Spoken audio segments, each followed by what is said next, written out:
నమస్కారం అందరికీ. ఈరోజు కణాదుడు అనే ఒక గొప్ప వ్యక్తి గురించి తెలుసుకుందాం. కణాదుడు కేవలం ఒక కవి మాత్రమే కాదు, గొప్ప విజ్ఞాన శాస్త్రవేత్త, తత్వవేత్త, మహర్షి. ఈయన ప్రపంచంలోనే మొట్టమొదటిసారిగా పరమాణు సిద్ధాంతాన్ని, ఆటమిక్ థియరీని ప్రతిపాదించిన ఘనత కలవాడు. ఈయన గురించి కొన్ని ముఖ్యమైన విశేషాలు మనం తెలుసుకుందాం.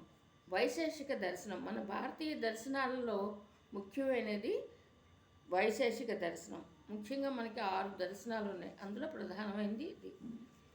ఇందులో భౌతిక ప్రపంచం యొక్క స్వభావాన్ని, సృష్టి నిర్మాణాన్ని శాస్త్రీయంగా వివరించారు.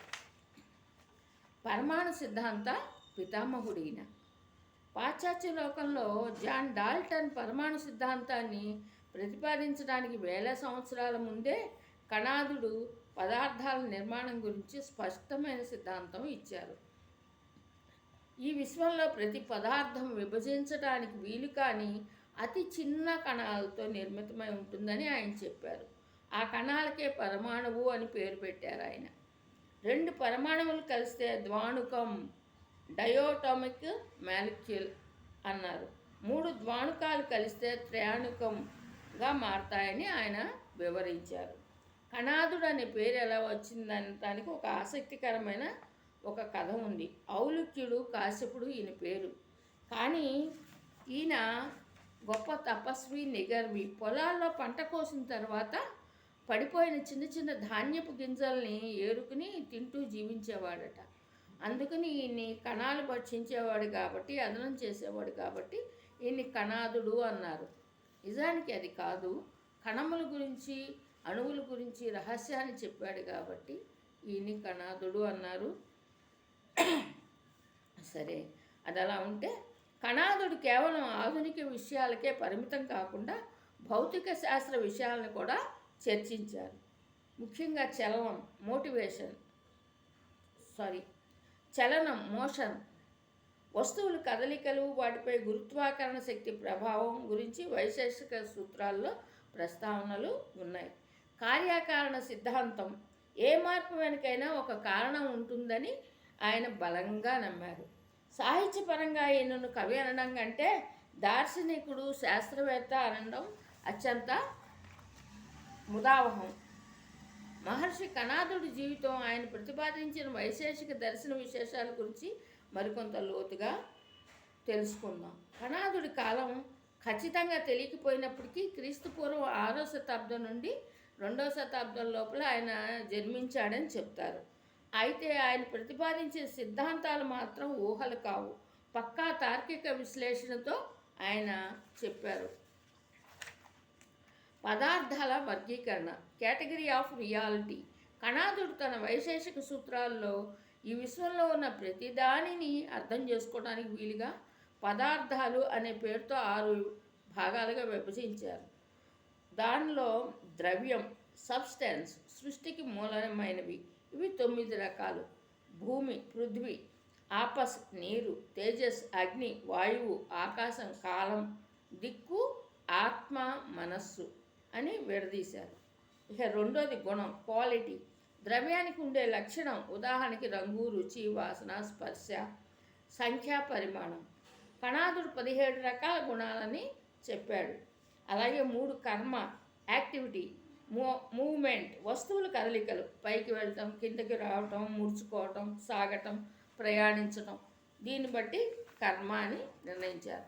4 సామాన్యం, జనరాలిటీ. ఒకే జాతికి చెందిన వస్తువుల్లో ఉండే సమాన లక్షణం, ఉదాహరణకి ఆవులన్నిటిలో ఉండే గోత్వం. అలాగే 5 విశేషం, పర్టిక్యులారిటీ. ఒక వస్తువును లేదా పరమాణువును మరొక దాని నుండి వేరు చేసి చూపే ప్రత్యేక లక్షణం. ఈ విశేషం అనే పదం నుంచే వైశేషికం అనే పేరు వచ్చింది ఈ దర్శనానికి. తర్వాత 6 సమవాయువు. సమవాయం అంటే ఇన్హెరెన్స్, విడదీయరాని బంధం. బట్టకు దారానికి ఉన్న బంధం లాంటిది, గుణానికి వస్తువుకి ఉన్న బంధం. 2 పరమాణు సిద్ధాంతం, లోతైన విశ్లేషణ. ఆధునిక సైన్స్ పరమాణువును, ఆటంను కంటితో చూడలేమని చెబుతోంది. కణాదుడు వేల సంవత్సరాల క్రితమే దీనిని మానవ ఇంద్రియాలకు అతీతమైనది అని నిర్వచించారు. అతీంద్రియం అని. నిత్యత్వం, ఇండెస్ట్రక్టిబుల్. పరమాణువును సృష్టించలేం, నాశనం చేయలేం. విశ్వం అంతరించినప్పుడు ప్రళయకాలంలో అన్నీ నశించినా పరమాణువులు నశించవు. తిరిగి అవి మళ్ళీ సృష్టిని చేస్తాయి. మళ్ళీ సృష్టి ప్రారంభమైనప్పుడు ఒకదాంతో ఒకటి కలుస్తూ కొత్త నిర్మాణాలు జరుగుతాయి. కారణం మరియు కార్యం. పరమాణువు అనేది కారణం అయితే కాజ్, దాని ద్వారా తయారయ్యే వస్తువు కార్యం, ఎఫెక్ట్ అన్నమాట. ఉదాహరణకి ఒక కుండ తయారవడానికి మట్టి కణాలు ఎలా కారణం అవుతాయో కుండ కార్యం అవుతుంది. 2 రసాయనిక మార్పులు, కెమికల్ చేంజెస్. వేడి చేయటం వల్ల పదార్థాలు రంగు రుచి ఎలా మారుతాయో వివరించడానికి ఆయన పీలుపాకవాదం అనే సిద్ధాంతాన్ని చెప్పారు. అగ్ని సంపర్కం వల్ల పరమాణువుల స్థాయిలో మార్పులు జరుగుతాయని ఈయన చెప్పారు. భౌతిక శాస్త్ర సూత్రాలు, లాస్ ఆఫ్ మోషన్. న్యూటన్ గమన సూత్రాల కంటే ముందే కణాదుడు తన సూత్రాల్లో చలనం, మోషన్ గురించి ప్రస్తావించారు. వేగం, వెలాసిటీ. ఒక వస్తువుపై ప్రయోగించే బలం, నోదనం, అభిఘాతం వల్ల ఆ వస్తువులో కలిగే చలనము మరియు వేగము పెరుగుతాయని చెప్తారు. 2 క్రియా ప్రతిక్రియ. ఒక నిర్దిష్ట దశలో జరిగే చర్యకు ప్రతిచర్య ఉంటుంది అని అంటారు. గురుత్వాకర్షణ. పైకి విసిరిన వస్తువు కిందికి రావడానికి భూమి యొక్క గురుత్వాకర్షణ శక్తే కారణమని వైశేషిక సూత్రాల్లో సూచనప్రాయంగా మనకి చెప్పారు. దేవుడు మరియు సృష్టిపై కణాదుడి దృక్పథం. కణాదుడు భౌతికవాదాన్ని, మెటీరియలిజం నమ్మినప్పటికీ ఆయన నాస్తికుడు మాత్రం కాదు. ఆయన సిద్ధాంత ప్రకారం పరమాణువులు తమంతట తామే ఒక క్రమ పద్ధతిలో కలిసిపోవు. వాటి కలయికకు ఒక అదృశ్య శక్తి కారణం. దాన్నే ఆయన అదృష్టం, ఇన్విజిబుల్ లా, కర్మ అన్నారు. తర్వాత కాలంలో వచ్చిన వైశేషిక పండితులు ఈ అదృష్టాన్ని నియంత్రించేది లేదా మరియు శాసించేది, పరమాణువుల ద్వారా సృష్టిని నడిపించేది ఆ ఈశ్వరుడే అని వివరించారు. అంటే ఈశ్వరుడు ఈ జగత్తుకి నిమిత్త కారణంగా ఉన్నాడని, క్రియేటర్ అని, పరమాణువులు ఉపాదాన కారణం, రా ఆఫ్ మెటీరియల్ అని చెప్పబడింది. పీలుపాకవాదం అంటే ఏంటి? పదార్థాలపై వేడి, అగ్ని చూపే ప్రభావాన్ని వివరించడానికి కణాదుడు ఈ సిద్ధాంతాన్ని ప్రతిపాదించారు. పీలు అంటే పరమాణువు, పాకం అంటే వండటం లేదా వేడి చేయటం. ఒక పచ్చి మట్టి కుండను తీసుకోండి, అది నలుపు లేదా గోధుమ రంగులో ఉంటుంది.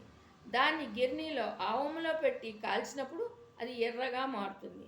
కణాదుడి ప్రకారం వేడి చేసినప్పుడు కుండలోని పాత పరమాణువులు తమ బంధాలు విడిపోయి అగ్ని కణాలు ఆ పరమాణువుల్లోకి చొచ్చుకుపోవటం వల్ల, ప్రవేశించటం వల్ల, దీనివల్ల పరమాణువుల యొక్క రూపం మారి, రంగు మారి, మళ్ళీ కొత్త బంధాలు ఏర్పడి ఎర్రటి కుండగా ఏర్పడుతుంది అంటారు.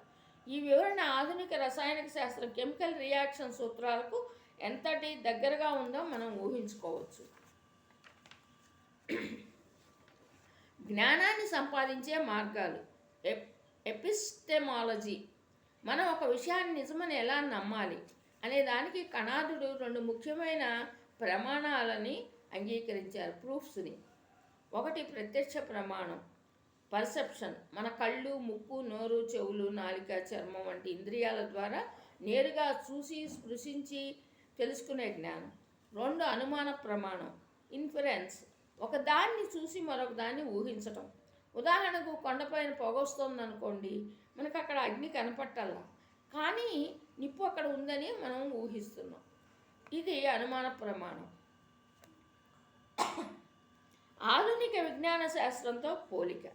పాశ్చాత్య దేశాల్లో క్రీస్తుపూర్వం 5వ శతాబ్దంలో డెమోక్రిటిస్ అనే గ్రీకు తత్వవేత్త కూడా ఆటం గురించిన ఆలోచనలు పంచుకున్నాడు. అయితే కణాదుడు సిద్ధాంతం డెమోక్రిటిస్ కంటే ముందే వచ్చిందని,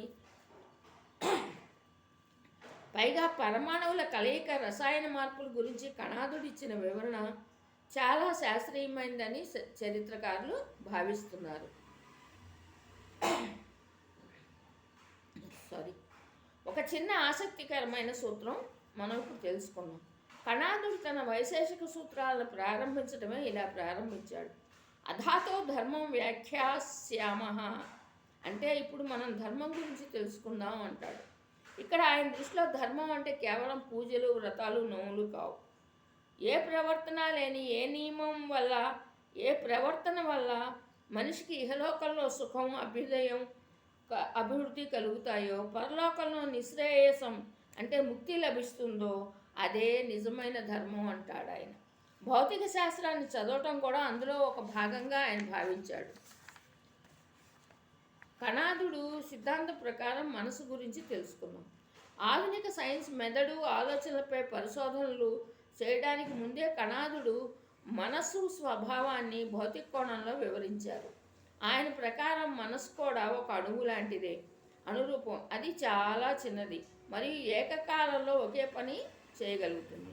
మన కళ్ళు, చెవులు అన్నీ ఒకేసారి పనిచేస్తున్నట్టు అనిపించినా మనసు అత్యంత వేగంగా ఒక ఇంద్రియం నుండి మరో ఇంద్రియానికి ప్రయాణం చేయటం ద్వారా మనం ఒకే క్షణంలో ఒకే విషయాన్ని పూర్తిగా గ్రహించగలుగుతున్నాం. శబ్ద తరంగాలు, సౌండ్ వేవ్స్, ఆకాశం, స్పేస్ యొక్క గుణం శబ్దం అని కణాదుడు చెప్పారు. శబ్దం ఒక చోట నుండి మరొక చోటికి ఎలా ప్రయాణిస్తుందో వివరించడానికి వైశేషిక శాస్త్రంలో ఒక చక్కని ఉపమానం ఉంది. నీటిలో ఒక రాయి వేసినప్పుడు ఒక అల ఏర్పడుతుంది, దాని పక్కన ఇంకో అల ఏర్పడుతుంది. అలా తరంగాలు వ్యాపించినట్టే గాలిలో శబ్దం కూడా తరంగాల రూపంలో ప్రయాణించి మన చెవిని చేరుతుంది అని వివరించారు. దీనిని ఆధునిక భౌతిక శాస్త్రంలో సౌండ్ వేవ్స్ సిద్ధాంతంతో పోల్చవచ్చు. శూన్యం, వ్యాక్యూమ్ పై అవగాహన. విశ్వంలో ఏమీ లేని ఖాళీ ప్రదేశాన్ని వ్యాక్యూమ్ అని, స్పేస్ అని అంటాం. శూన్యంగా కాకుండా కేవలం దానికి కూడా ఒక ఉనికి ఉందని, దాన్నే ఆకాశం అని కణాదుడు ద్రవ్యాల వర్గీకరణలో చేర్చారు. శబ్దం ప్రయాణించడానికి ఈ మాధ్యమం అవసరమని ఆయన భావించారు.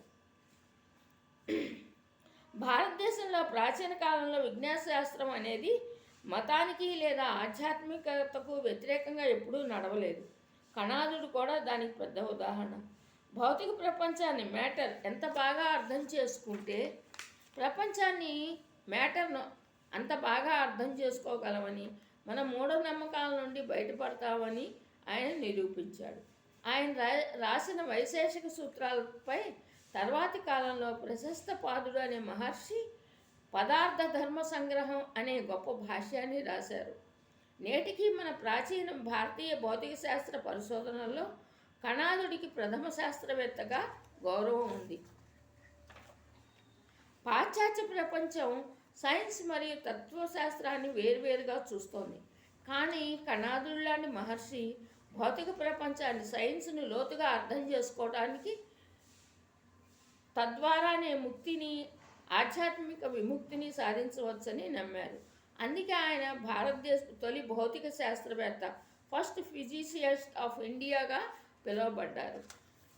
భారతీయ విజ్ఞాన శాస్త్రానికి ఆయన అందించిన పరమాణు సిద్ధాంతం అమూల్యమైంది. పిల్లలు, కణాదుడు అనే సంస్కృత కవి గురించి, ఆయన మహర్షి, మహావిజ్ఞాని, భౌతిక శాస్త్రవేత్త, తత్వవేత్త, అటువంటి మహర్షి గురించి మనం తెలుసుకోవడం చాలా అవసరం. కాబట్టి భావితరాల కోసం ఈ చిన్న పరిచయం చేశాను. మీరు మరింత బాగా తెలుసుకుంటారని నేను భావిస్తున్నాను. ధన్యవాదాలు. నమస్కారం.